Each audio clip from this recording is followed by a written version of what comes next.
How many people do you know who struggle with their health?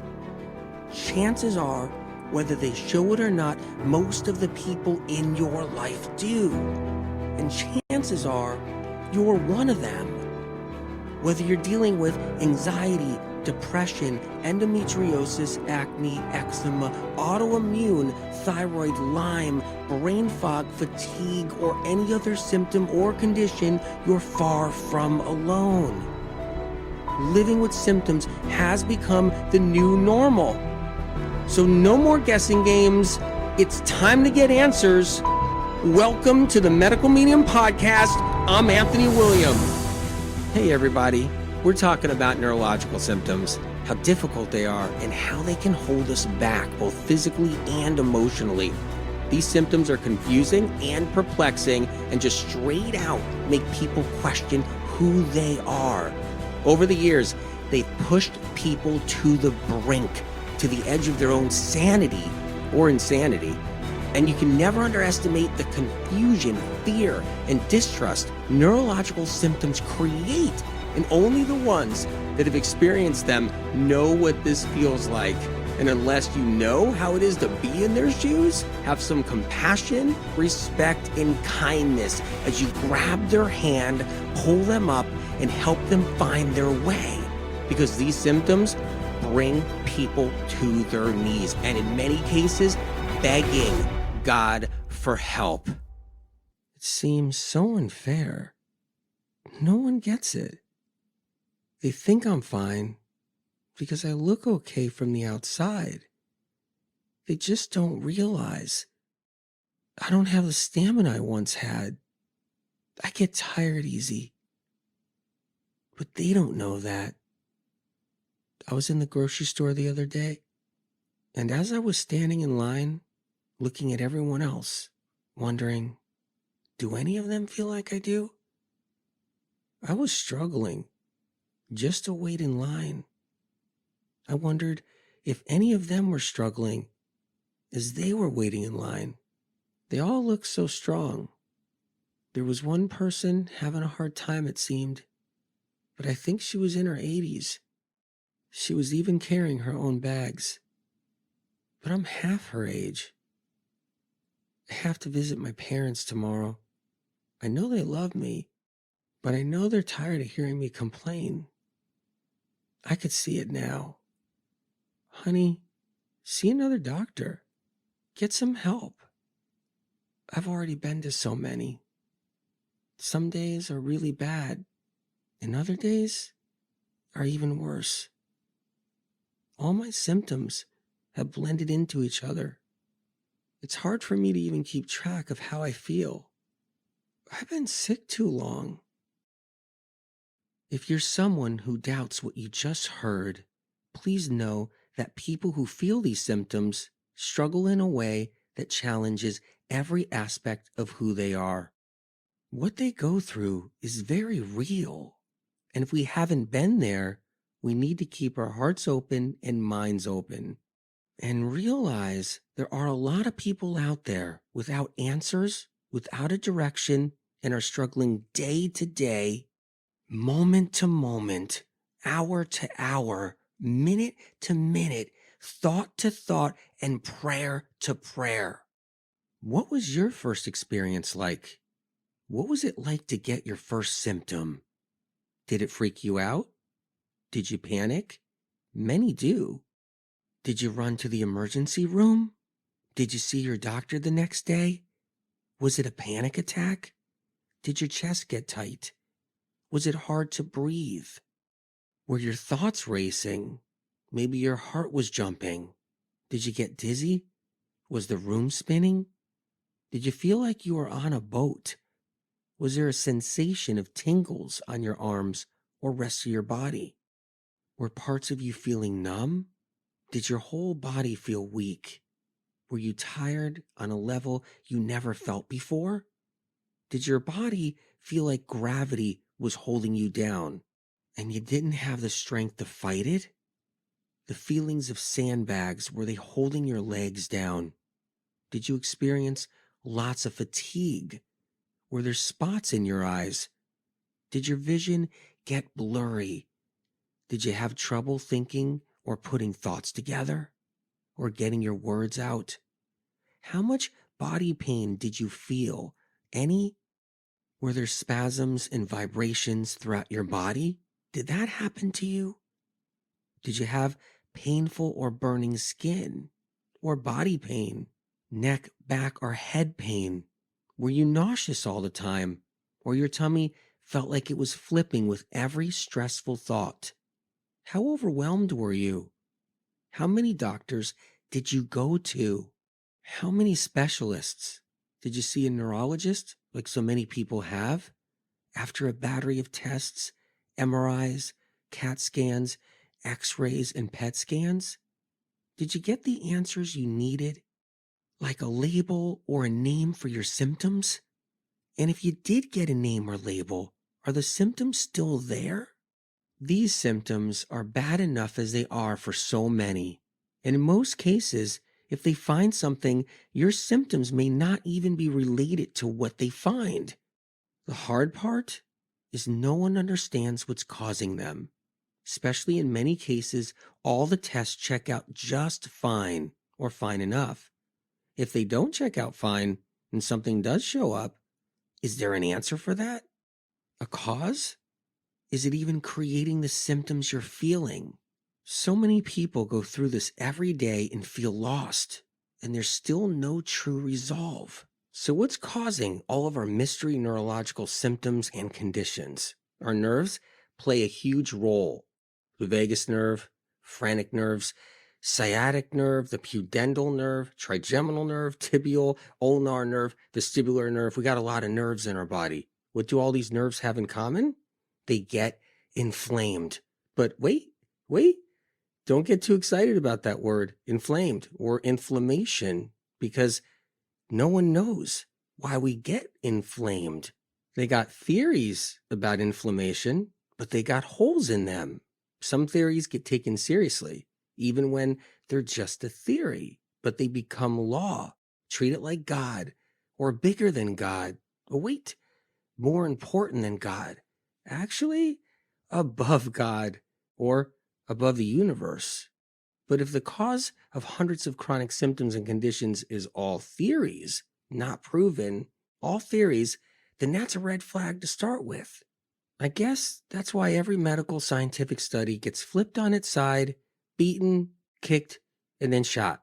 And then run over by a train, by a new scientific study, or a new scientific theory. And as soon as that theory revives itself and crawls off the train tracks and dusts itself off, another train comes from the other way, runs it over again. And that train is the new study. It destroys the old study. It mutilates it. And no one's held accountable for any mistakes that misled so many people. No one talks about it. All's forgiven. Who cares if some lady was a recipient of a brand new drug that was dangerous and recalled later and killed her? No one cares.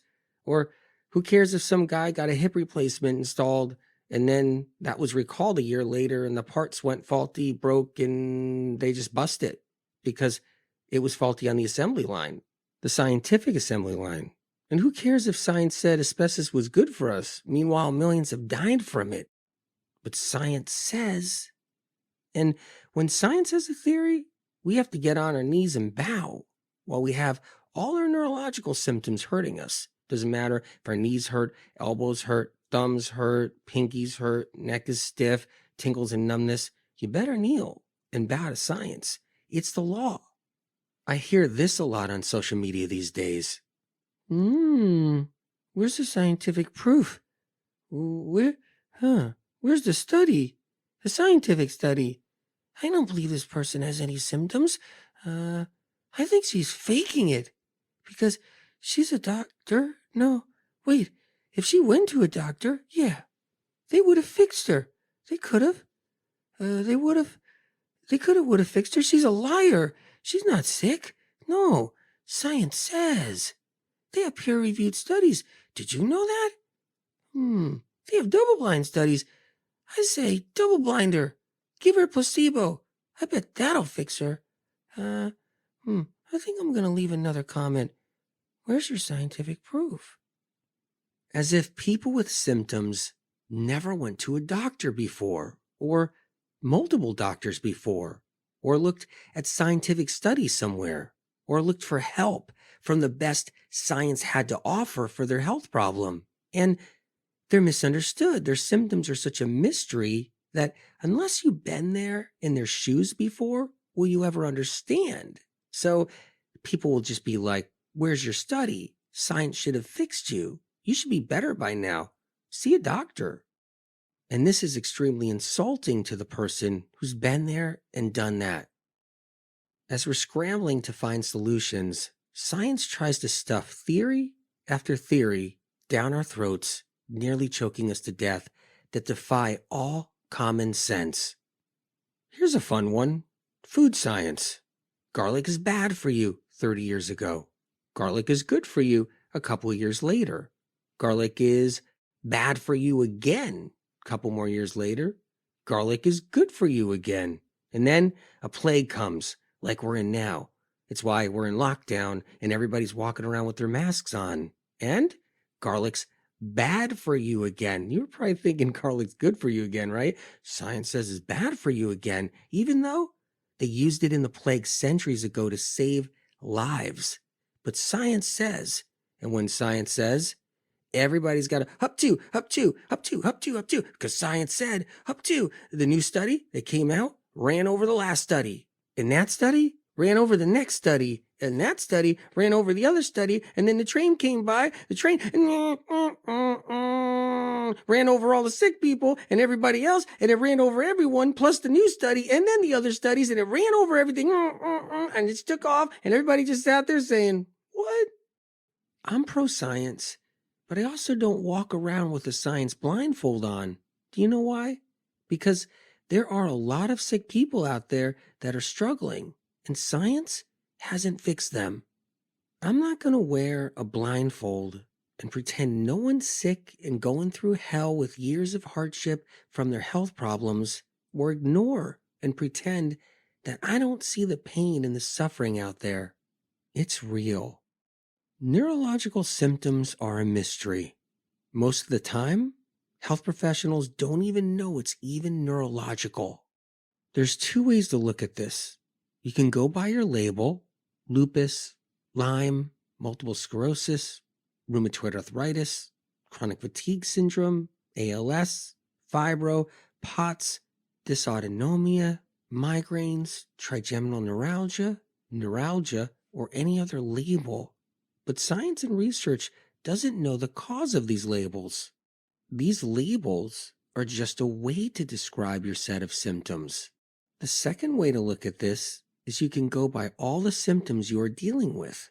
You may be someone that describes your symptoms to others. It's how you acknowledge what you're going through and what you're feeling. You may not even have a label yet. And even if you got a label or name for your set of symptoms you're experiencing, you're still walking around describing your symptoms. My toes are numb and my tingles are on the side of my head. My ear is ringing and my face is vibrating and my nose is twitching and my eye keeps on spasming and my tingles are on my fingers. And the symptoms, they're consuming. They take over your thoughts. They override even the label. But you might be someone that's just looking at your label, and that's all that matters. It's an identification to your struggle. You've been on the search for a diagnosis, and you finally heard, I got Lyme. I got Lyme. Well, I got Lyme. But you might also be someone that's just looking at your symptoms. So let's start with symptoms first. Many of you out there will have more than one symptom, or even many of these symptoms at once, like tingles and pain, or ringing in the ears and dizziness, or all four of these at once. In order to have any of these neurological symptoms, your nerves need to be inflamed. But remember, don't get too excited about that word inflammation. It's an empty word when you don't know the cause. So let's talk about the symptoms related to the vagus nerve. For the last 3 decades, I've connected symptoms to the vagus nerve, taught a lot of doctors along the way about how the vagus nerve works regarding neurological symptoms. The vagus nerve runs from your brain, through your neck, through your chest, down to your stomach. The nerve sits at the tip of the stomach there. When the vagus nerve is inflamed, you can have a whole bunch of symptoms. Get ready for this. Tightness of chest. You can feel like it's hard to take a breath. It can feel like you have a weight on your chest. A tight shirt or even a bra could feel too restrictive and trigger a panic attack. It can make you think about it 24/7 when it's acting up. It gets worse when you walk or move quickly. It can be unpredictable and sometimes worse to not so bad. Some people just get it a couple times a month or after exercising or stressful events or an emotional challenge. Some people have tightness of the chest all the time. Now, this is a difficult symptom. Tightness of the throat, feeling a pressure in your throat. Sometimes it's not easy to swallow. You feel strange sensations around your neck, sometimes like your neck is going to snap. It bothers you to wear a necklace or a shirt or a top. It feels restrictive. And your neck and head can feel really heavy. And then we have vibrations and humming. It's when you feel humming in your chest or feel vibrations in your chest. This can expand into your shoulders and arms. You can feel your teeth chattering or even your nose vibrating or rattling. Let's talk about dizziness. You can feel like you're on a boat, like rocking back and forth. Have you ever felt that? It takes a balancing act to walk or even stand. You can be standing, sitting, lying down, and the room can be spinning when you have your eyes open or closed. You could be trying to get from your bed to your bathroom and barely make it, or your bed to the kitchen and have a difficult time getting there. And then when you're walking along, you can feel like you're about to fall forward, sideways, or even drop down to the floor and fall on your face. You could be someone who has straight out vertigo where you turn your head and you're vomiting and throwing up. Tics and spasms, another annoying set of symptoms. Tics and spasms on the chest, abdomen, could be on your shoulders, arm, neck, and even face. The spasms can be slow or really fast. You could get one on your eye and your eye's just spasming and flickering and not stopping. It's important to make friends with your tics and spasms. Get along with them because they don't cooperate and they do their own thing and you can't tell them what to do. You can't be like, stop that tic, stop that spasm. Don't be doing that. They just do what they want, so you just got to become friends with them. Let's talk about overall weakness of the limbs. When you feel like not just one arm is heavy, but you feel both arms are heavy, including your stomach area feels heavy too, or it lost its strength. And you don't have that gusto in the center of your gut, that strength. You feel kind of weak and you're walking along like, and it's all missing. But what about the neck? And that can feel weak too, where your neck feels like it's going to snap off or fall through a pillow as you're laying down.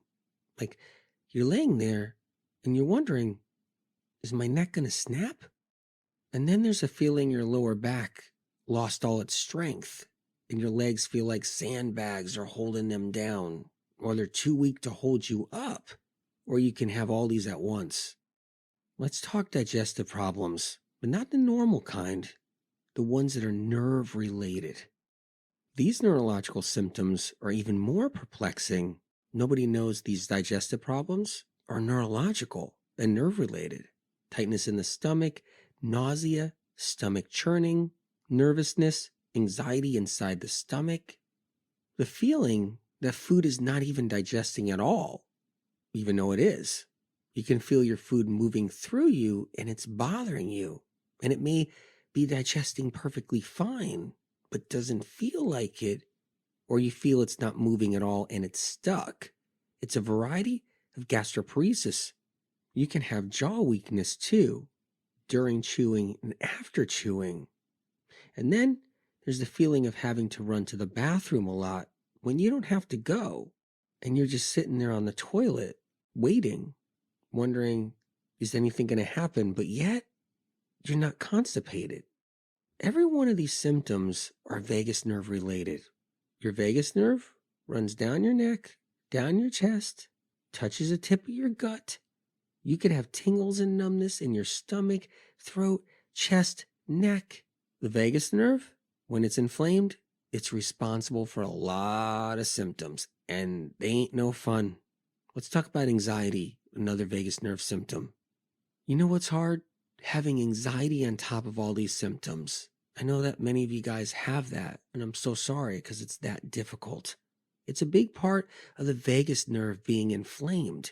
You can have panic attacks, tightness of the chest, stomach and knots. You feel like the stomach is flipping on its own. I call them the stomach flips. I've seen that for years in people. It can be really overwhelming. Arms can go numb. The anxiety can get really intense. An inflamed vagus nerve isn't the only thing that can create anxiety. Let's talk about the phrenic nerves and all the different symptoms they create. The phrenic nerves, they run from your brain, down through your neck, down into each side of your chest on each side. When these nerves are inflamed, you can have a whole bunch of stuff. Let's go into it. Tingles and numbness on the shoulders, arms and fingers, your pinkies, they could hurt or even feel numb. It's like, ow, my pinky. The thumbs, they don't function the way you want them to. You can even get trigger thumbs where they're like, doink. What? Doink, and they move? Sometimes we call that trigger thumb. Tics, spasms on your arms, your hands, weakness of one arm or the other, the sensation of not being able to feel your hands as you're lying down. So you're lying down, but you can't feel your hands. And then you're lying down and you can't feel your arms, or the opposite. Weird sensations in your hands while resting. And then there's cramping in your upper back and shoulders, like between the shoulder blades. Pain, really serious pain, sharp pain, and you can't even touch it with anything. You can't alleviate it. And then vibrations of buzzing and humming in your arms, all phrenic nerves. Let's talk about the vestibular nerve now. It's in your ear, the labyrinth of the inner ear, the nerve channel. When this nerve is inflamed, you can have tinnitus, which is ringing or buzzing in your ears. You can have like pop, pop, pop, pop, pop, poof, poof, humming. You can have any noise. I've heard people describe noises that no one has ever described before. And popping sounds, the vibrations, the ringing can go up and down and change when you're hearing sounds. Or it could get really loud at the end of the day, at night, while you're trying to sleep. So, I'm tired. Try to go to bed now. Let me lay here. Pop, pop, pop, pop. When you're trying to go to sleep, that's when it gets just brutal. Time to talk about the trigeminal nerve. This nerve runs through your jaw, connects to your facial nerves, nerves on the side of your head, nerves on the back of your head, nerves in your mouth. When this nerve is inflamed, you can have jaw pain, pain in your teeth and jaw clenching, jaw stiffness, burning gums, pain on the side of your head and throughout your face, electrical shocks in your head and face, like real electrical shocks. Feels like somebody hooked up 2 wires to you and went 2 wires, and it's like shocks. It's like a crack or a pop goes off. I've heard people say, I heard an explosion in my head. And it feels like you got hit by a lightning bolt sometimes, where it shocks you and knocks you on the ground. Or it's mild and you're just feeling these little short circuits and shocks in your head and neck, or just pain in your jaw every day, and you're chewing and it hurts and your jaw hurts, side of your head hurts, and you're getting migraines on the back of your neck with the jaw, sometimes even running down your arms.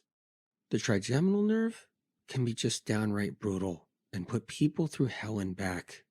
Let's talk about the sciatic nerve, That's another fun one, or not so fun at all. Runs from your lower back down your legs. When this nerve is inflamed, you can have pain in your feet. So it's like, wait a minute, my foot hurts, but doctor says there's nothing wrong with my foot because it's coming from your back. And that's what's so confusing. You can have a pinpoint pain right on your shin, like pinpoint, where you can touch it. It's right there and it hurts so bad. And that pinpoint pain isn't your shin. It's coming from your lower back. You get a pain in your knees and the same thing happens. Pain in your thighs, running down your legs, running down your butt, running down your piriformis, your gluteal nerve, all those little nerves going into your butt and everywhere else, killing you. And it's coming from that sciatic nerve. That's like the one that's doing it all. Severe pain in your lower back down to your legs. You can have it both ways. Pain in your back down to your lower legs and feet, or pain in your feet, nothing in your back. It's elusive, tricky, the good old tricky sciatic nerve. It's a tricky one.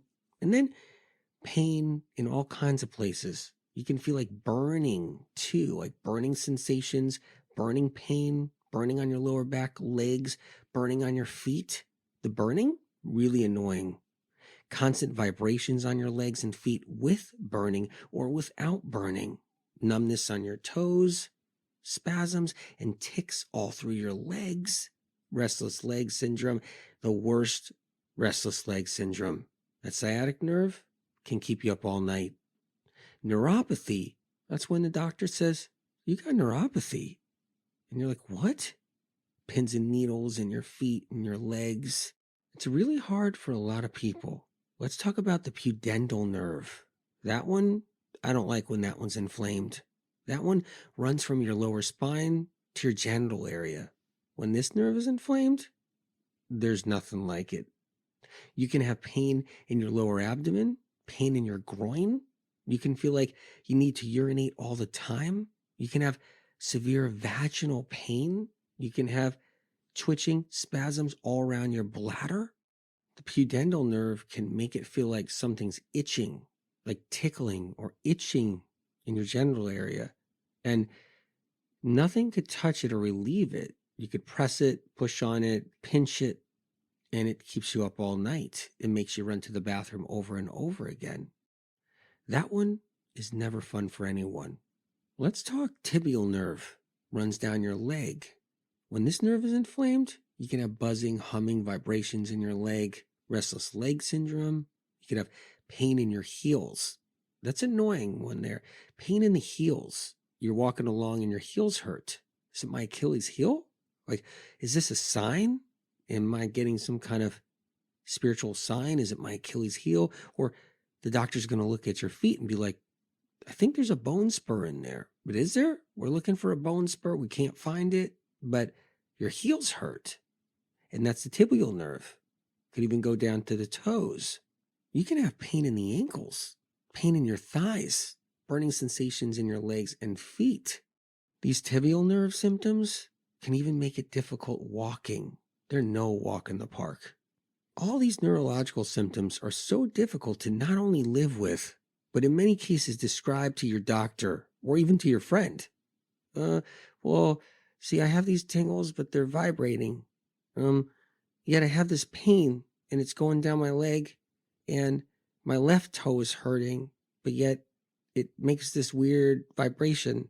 The other day I got dizzy just standing in the kitchen and I turned around and I looked one way because the postman knocked on the door and I almost fell over because I got a dizzy spell. I thought I was having a stroke.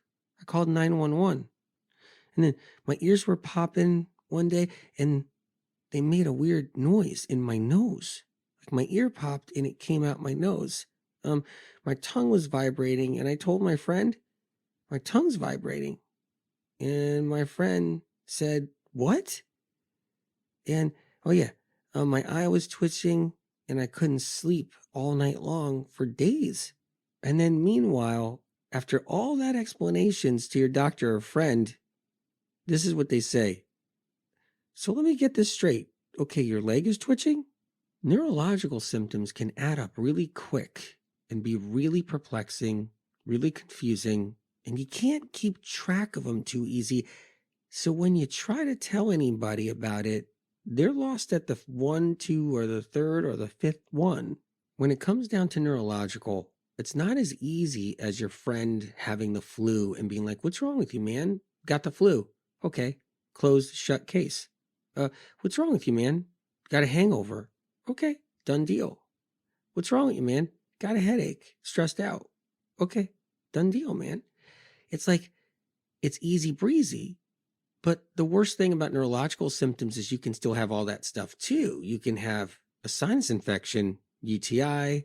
You can pick up a heavy box, pull your back out. And the problem there is you got all these other neurological symptoms, and now you got a pulled out back. Your friend, he could pick up a 100-pound bag of sand, pull his back out, but he's just got a pulled out back. Yeah, he could catch the flu, but he's got a pulled out back and the flu. If you got the pulled out back and the flu and all these other symptoms, no one understands. And then there's the labels, names given to sets of symptoms. Some we just talked about, like tinnitus, vertigo, trigeminal neuralgia. But then there's fibromyalgia, lupus, chronic fatigue syndrome, multiple sclerosis, Guillain-Barré, ALS, Lyme disease, Parkinson's. These are just some of the common names, the labels you can receive. But even these labels have no definitive symptoms. They mix and match them. And it's really up to the doctor and how he or she is really feeling that day. And where their passion lies or what specialty they focus on. Any of the symptoms that it gave you can fit into any of these labels and dozens of more labels. And with each label you get, it's all about the mood or specialty of the doctor. It's about throwing darts. Well, I'm going to throw this dart here. Ooh, good throw. Ooh, the dart made the board. Where did it land? Oh, it landed on Lyme. Ooh, wait, grab your dart. Let's do it again. Throw it. Whoop, whoop. The dart just bounced off the board. It hit the board. It fell on the floor. Oh, ooh, that's idiopathic. A cause unknown. Or maybe when the dart falls off the board, it's in the person's head. Wait, throw another dart. Okay, ready? Ooh, ooh, ooh, it hit the side of the board. Ooh, that's fibromyalgia. Ooh, the dart landed between fibromyalgia and multiple sclerosis. Does that mean it's sclerosis, myalgia? If it's a Lyme doctor, you're getting a Lyme diagnosis. You're walking out of that office with a Lyme stamp on your back. If it's a multiple sclerosis doctor, you might get an MS diagnosis. If it's a doctor that specializes in fibromyalgia, you're going to get a fibro diagnosis. But fibromyalgia is not an answer to what's causing it or causing your symptoms. So you're at the doctor's office. Ma'am, you have fibromyalgia. We just got the test results back. It's a disorder where your nerves are overreactive. Excuse me? What, ma'am? What was that? You asked why you have it? Why do you have fibromyalgia? It's because your body's attacking you. It's called, autoimmune. What, ma'am? Why is this happening? We don't know. It might be your genes, ma'am. Or, maybe it's the food you're eating, or, that's what we hear these days anyway. It's the food you're eating. Or maybe you're just unhappy, ma'am. Are you unhappy? No? Okay, you're happy? Well, ma'am, some people get this from being under stress. What? What, ma'am? Your stress has been the same for years? No change in your life? Oh, sorry. We don't know why this happens. Here, take this prescription. Also, our nutritionist is on staff. She can help you with your nutritionist needs and vitamins. As you're leaving the doctor's office, they don't know what's causing the fibro symptoms or the fibromyalgia that they named, or what's causing the inflammation that's mysterious, where the inflammation is, or how it's related to anything. And then you might get one big autoimmune diagnosis in the end. And in the end, it's still all a mystery, cause unknown. It's guessing games every day while the diagnoses can change. It's why you can see 20 doctors, and in many cases, the labels never stay the same. But the doctors' names all change along the way. It's all part of that horrible guessing game. Critical keys to know. Symptoms depend on where the inflammation lies. And all these neurological symptoms are because the nerves are inflamed. But what causes the inflammation? In order for nerves to become inflamed, you have to have something that inflames them. That's where a lot of the mistakes are made. It's why people continually live in their neurological symptom world intermittently or their entire life. We have to know where and why the nerves are inflamed. So what is the cause of all the mystery neurological symptoms? Once injury or an obstruction or a stroke or a tumor has been ruled out, and even then, there could be symptoms that are not related to those issues. The true cause of all these neurological mystery symptoms is viruses and toxins, with toxic heavy metals being the main contributor. We walk around with all these bugs in us, viruses, and these bugs have an appetite and they feed off of foods they like. And when they do, they need to go to the bathroom, just like we do after we eat. They excrete what I termed viral neurotoxins. This is toxic waste matter that our nerves are highly sensitive to. Like highly sensitive? I mean highly sensitive. That's where the inflammation comes from. So let me break it down for you a little bit. Your nerves are just sitting there all happy. All's good. They're quiet, calm, minding their own business, feeling fine. And then the bug poop comes. It's on its way. It starts to head to the nerves. As soon as it touches those nerves, your nerves go, help! Shit! They start to blow up and swell, and then you start feeling it. You got the tingles, you got the numbness, got the twitches, spasms, burning skin. You're just not feeling good. You got the fatigue.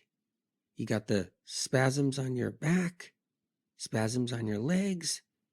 You got the creepy crawlies on the skin. You can't think good. You got the brain fog. You got the dizziness and the eye floaters. These neurotoxins short circuit electrical impulses and neurotransmitters in the brain. And when they short circuit them, everything just goes wacko.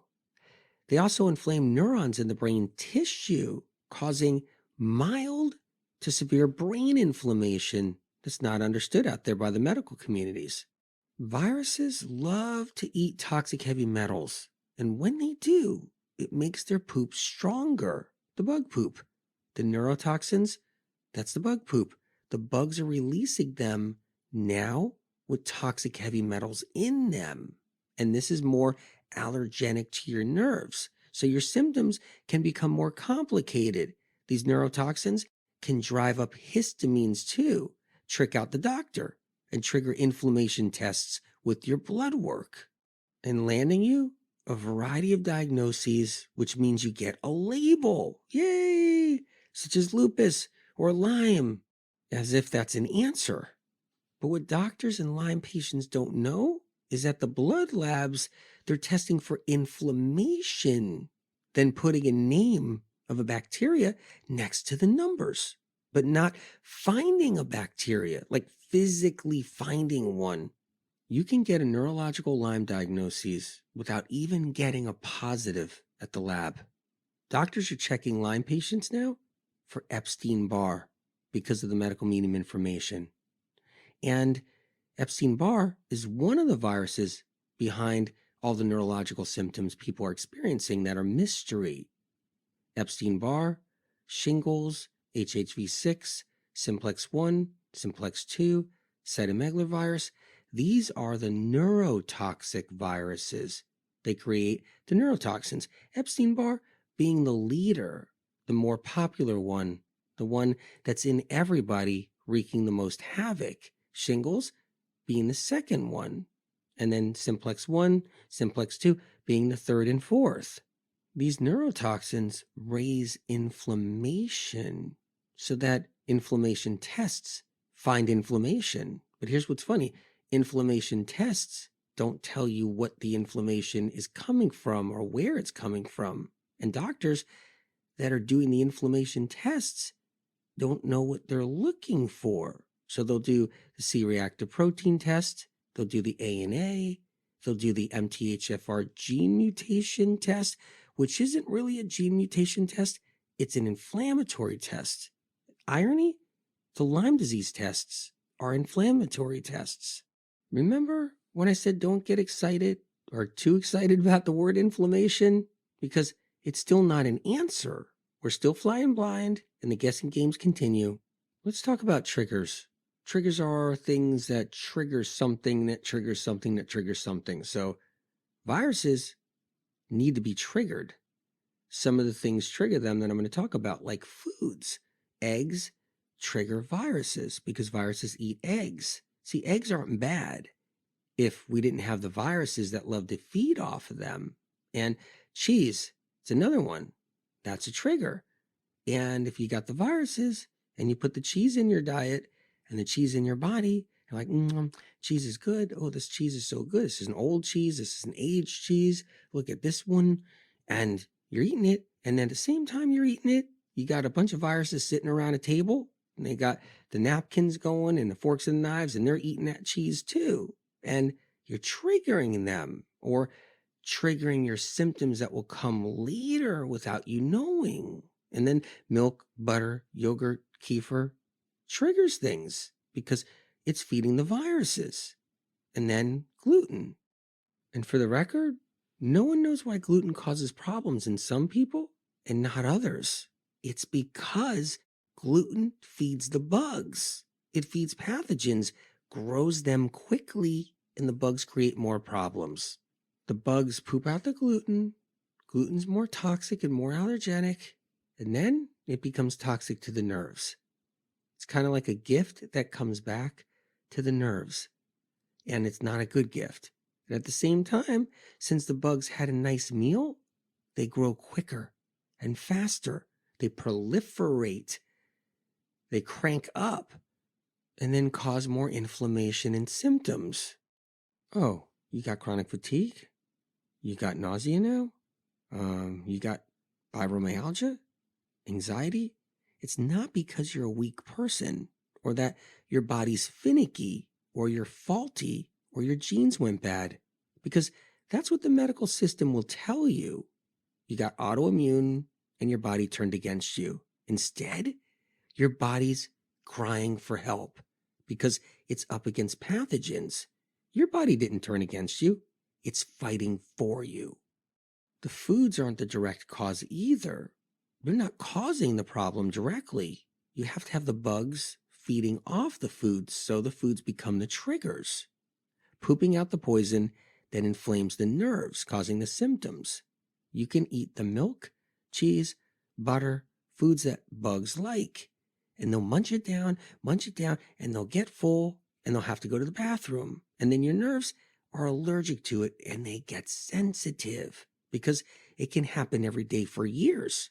It can happen every month for years until your nerves say, I can't take this anymore.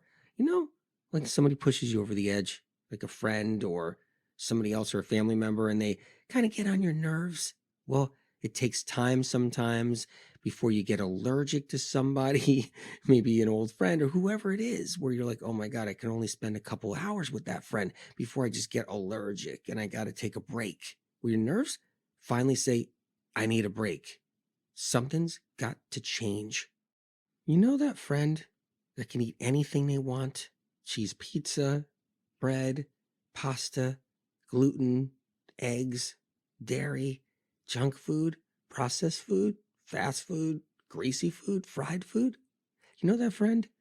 They could do that. They don't have the tingles, numbness. They don't have the brain fog. They don't have the aches and pains, the fatigue. They're living their life.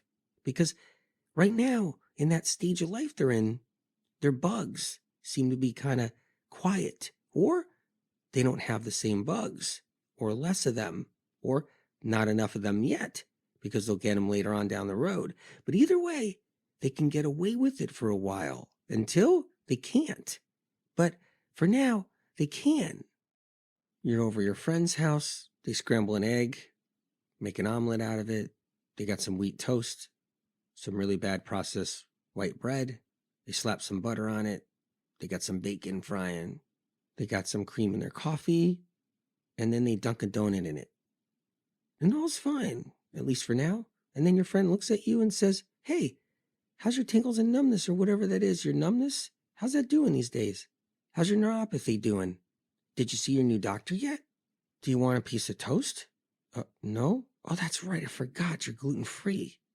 And life feels so unfair.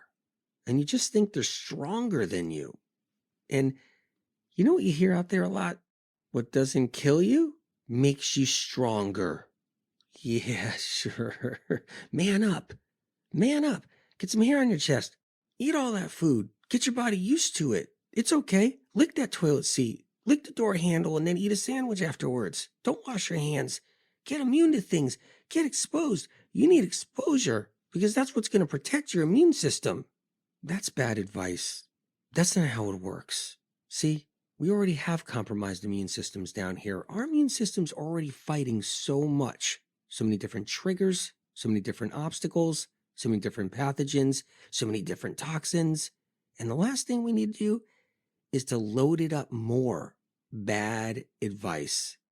There's a lot of triggers. I've covered a lot of them. But mold is one of them. But mold doesn't create neurological symptoms. Instead, it weakens the immune system, drops it like a rock, so that another bug inside of you can flourish. That's why somebody else in the family can eat mold, breathe it in alongside of you, and they're strong, feel good. But then you're bedridden in the same household. Happens all the time. But it can lower the immune system so viruses can cause more trouble, landing you a mold/Lyme/fibro diagnosis. And then tack on a few other emotional hardships, which is another type of trigger: hardship, broken trust, betrayal, divorces, broken relationships, broken friendships. These emotional triggers lower the immune system, then viruses come out to play, cause more trouble. That's why you can have people who go through a loss or hardship and recover physically after they go through shock, and others end up bedridden with these symptoms. They got the viruses.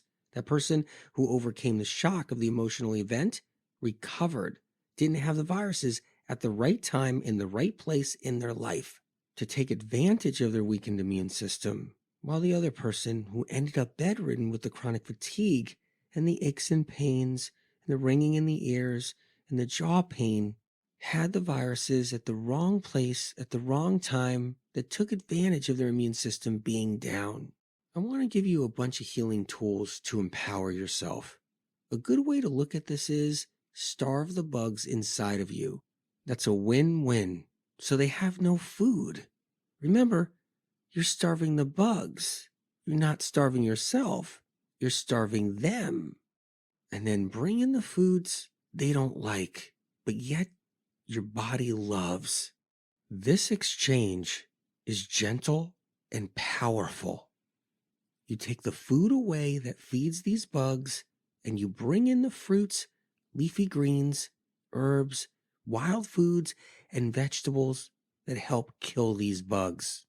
Look, I understand you might be someone that doesn't want to think a virus could be causing your tingles and numbness or any of these other symptoms, and you would rather just think it's inflammation, or it's just food, or it's your digestion being off, or it's your hormones. But that game hides the truth and stalls you and wastes your time until the symptoms get worse down the road, and then you're like, I need answers. And I respect that.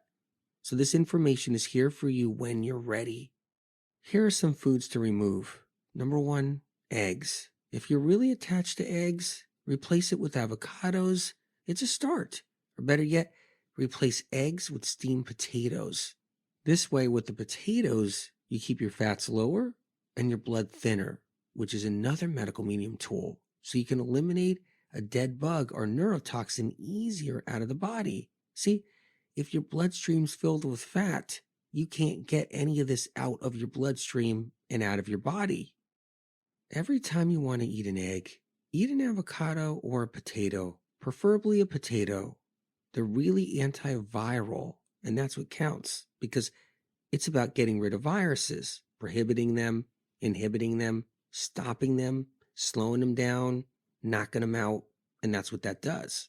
When we lose that egg, we need something satiating. That's what we usually feel. Like, what are we going to eat now? Breakfast sausage?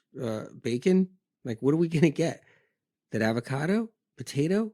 Those are the options. It's very satiating, and it's the best choice. Food number 2, all dairy products. Milk, cheese, butter, cream, kefir, yogurt, all of it. If you're really attached to dairy products, replace them with banana ice cream. If you're someone afraid of bananas because of fruit fear, you should really be afraid of a stick of butter because of stroke fear. Don't be that person that is afraid of a bumblebee and you're running from it and you're running all around and you're running from it. You're scared and you run into the street and you get hit by a semi. I know what you're thinking. You're thinking you don't do a stick of butter. So I'm wrong over here and fruit is bad because the banana's got a lot of sugar in it, right? So you think you got me there, I think. But what are you doing? Like, what kind of things are you doing? Doing the collagen, nutritional yeast, apple cider vinegar, charcoal, whey protein powder, fish oils. What else are you doing?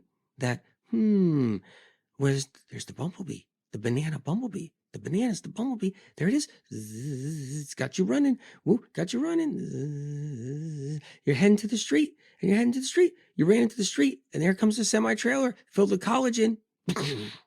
You're afraid of banana ice cream. Meanwhile, you're doing all this other stuff that's not good for you, even though you don't know it's not good for you because it's all trendy, but it's not good for you.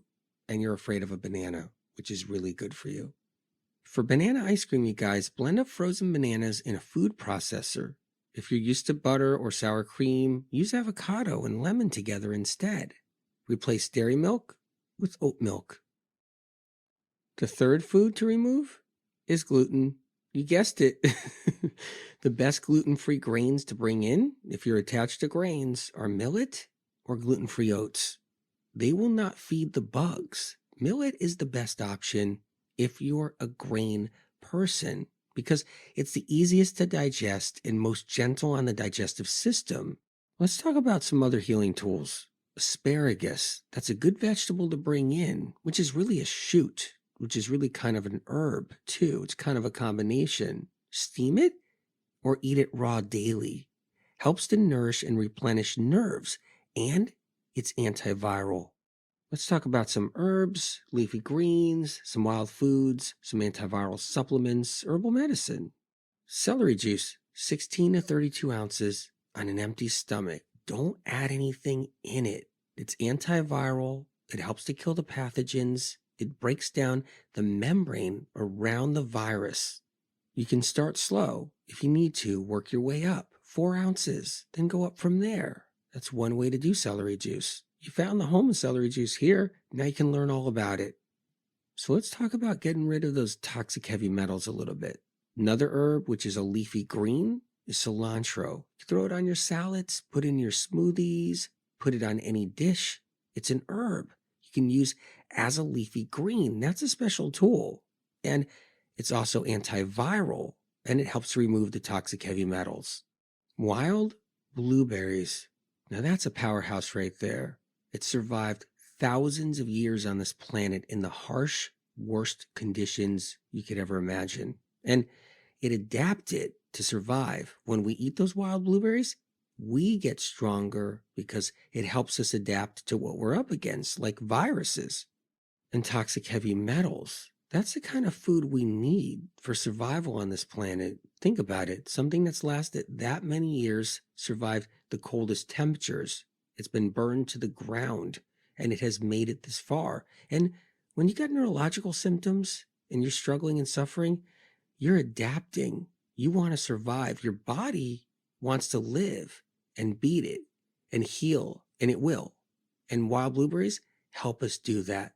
Wild blueberries and cilantro are part of the medical medium heavy metal detox smoothie that is saving lives around this planet. Another tool you can bring in, lemon balm or licorice root. They're antiviral herbs. You can do the tincture form and the tea form, or you can do both. Make sure the tincture form is alcohol-free, very important. B12 in the form of adenosylcobalamin and methylcobalamin. B12 helps restore the nervous system. The right kind of B12, it really does matter. The details matter. 5-MTHF, methylfolate, really supportive for the central nervous system, because when it comes down to restoring your nerves, every little bit counts. When we have viruses, our liver gets stagnant, sluggish, filled up with viral byproduct, viral casings, viral toxins, neurotoxins, dermatoxins from the Epstein bars, shingle, cytomegalovirus, herpes simplex 1, 2, even bacteria, and the liver gets drained over time. The methylfolate is critical for helping to restore the liver so it can convert vitamins, nutrients, and minerals to make them work better for you. Magnesium glycinate, critical for neurotransmitters. Neurotransmitter chemicals need magnesium glycinate. It's helpful for nerve spasms as well throughout the body when nerves get all tied up with those neurotoxins and then muscles are attached to those nerves, and then the neurotoxins get between the muscles and nerves, and then the muscles spasm. Because what's really happening? The nerves are spasming. Coconut water, that's a great tool. Electrolytes. Think about electrolytes when your nervous system is down and out. You got to think about electrolytes with that. Nerves need mineral salts, but not just plain old whatever mineral salts. They need that celery juice. They need that coconut water. They need those kind. Viruses put a strain on our electrical impulses, our neurons, our neurotransmitters, our glial cells in our brain, and electrolytes are critical for that. That strain is neurotoxins entering our brain, short-circuiting our electricity.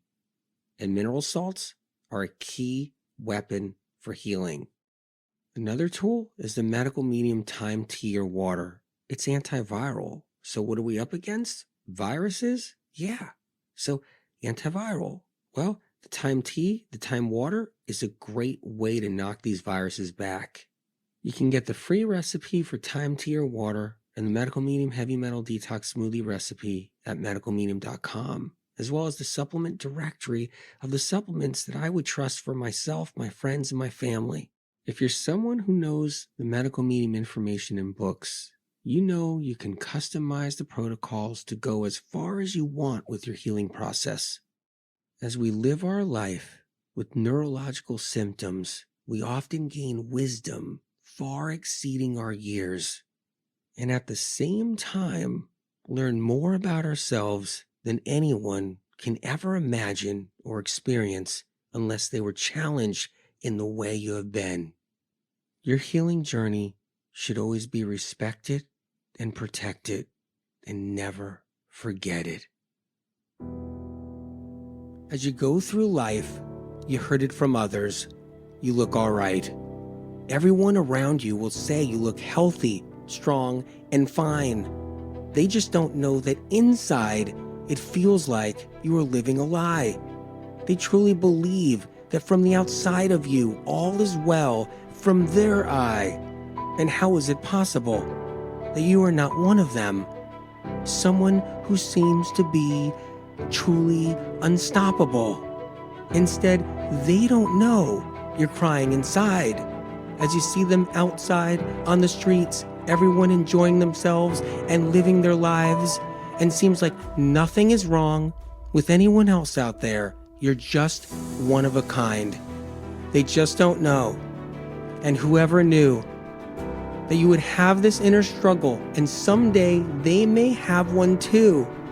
But there is so much more to life when your sickness allows your soul to grow like no other around you, and over time it's going to show.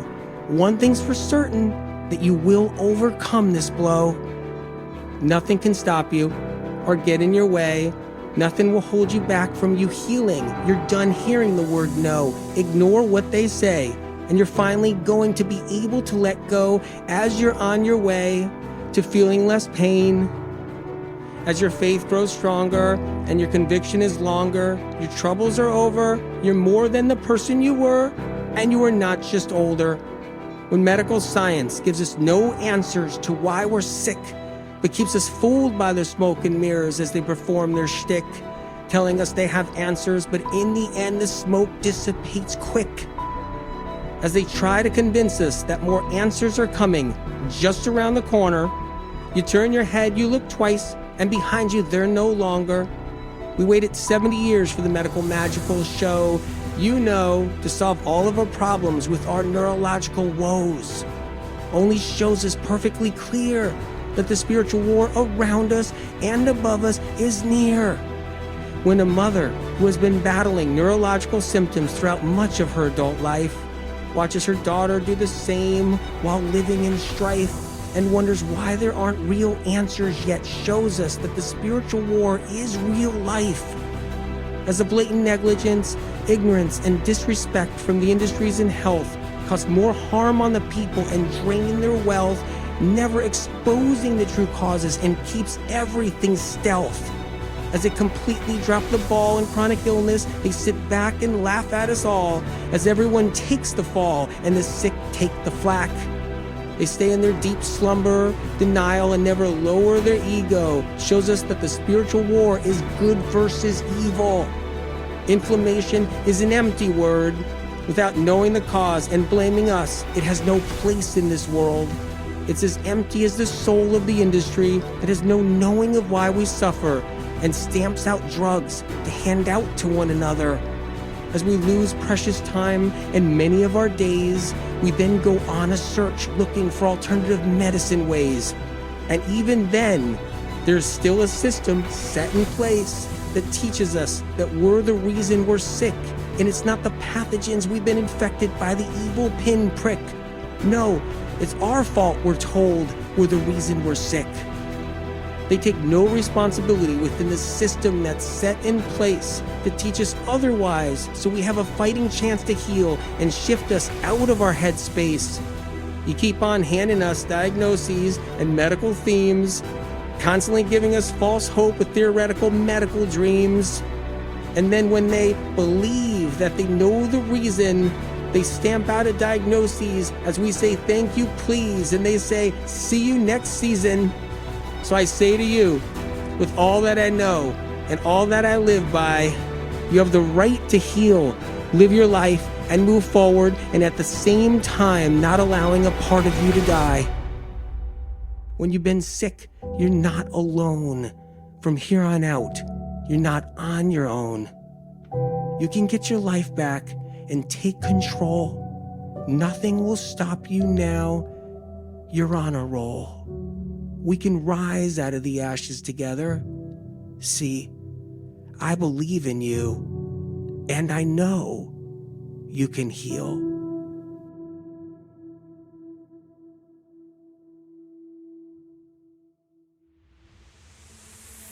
As you guys know, I'm not a doctor. Any information you learn here, feel free to take to your doctor or healthcare provider.